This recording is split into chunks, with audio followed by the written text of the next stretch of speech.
All right, welcome back. So we're going to jump right into what are the ways to extract essential oils. Well, there are four ways to extract the essential oils from a plant. So what are they, you might ask? Well, I'm going to tell you. So there is distilling, which is used to extract delicate material in heat and pressure. And then there's cold pressing, which is used to extract fatty oils and citrus essential oils.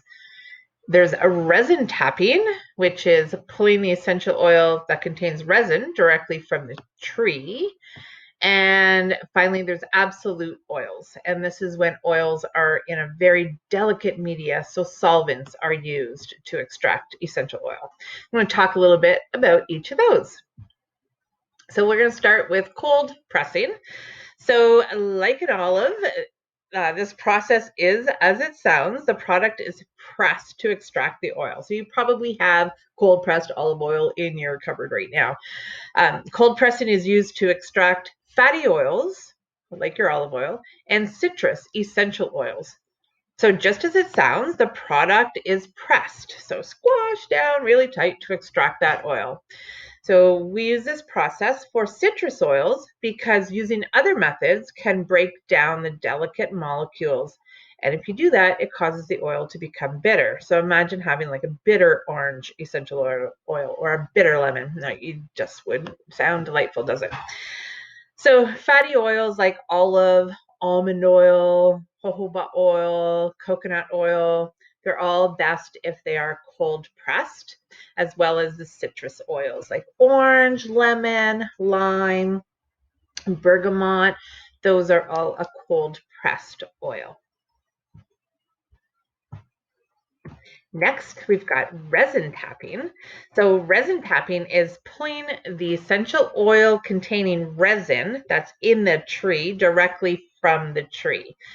So, when if you got into the bush and you see that there might be like a scab or a cut mark on a tree, and all of the gunk from inside the tree will go to that spot to try and heal it. Well, that's the resin of the tree going to try and heal the tree.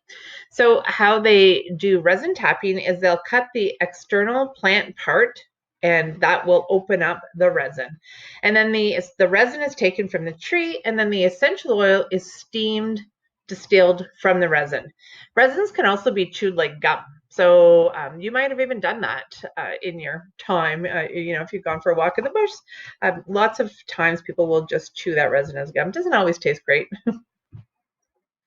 And then there's absolute oil extraction. So this is when oils are in a very delicate media and they have to use solvents to extract it. So it really means it's adding some form of solvent. So that means you have to be really careful when you're choosing your absolute oil, because some oil companies may use substances that extract the oil that you just don't want on your skin.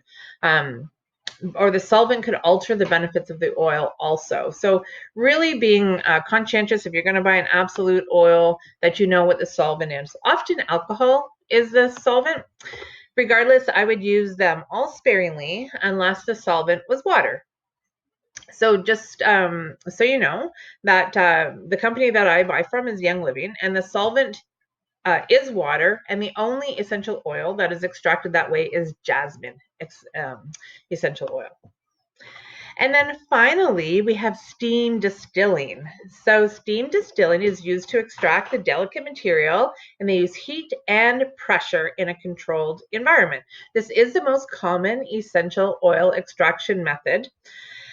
Depending on the oil, different parts of the herb or plant are used. So it might be the flower or the flowering tops. It could be fruit. It could be grasses. It could be resin, leaves, roots, seeds, wood, bark. Even the needles can be steam distilled.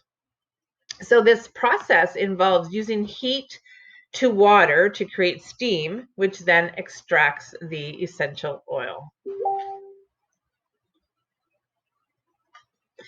So the next video, we'll talk about using essential oils as a natural therapy.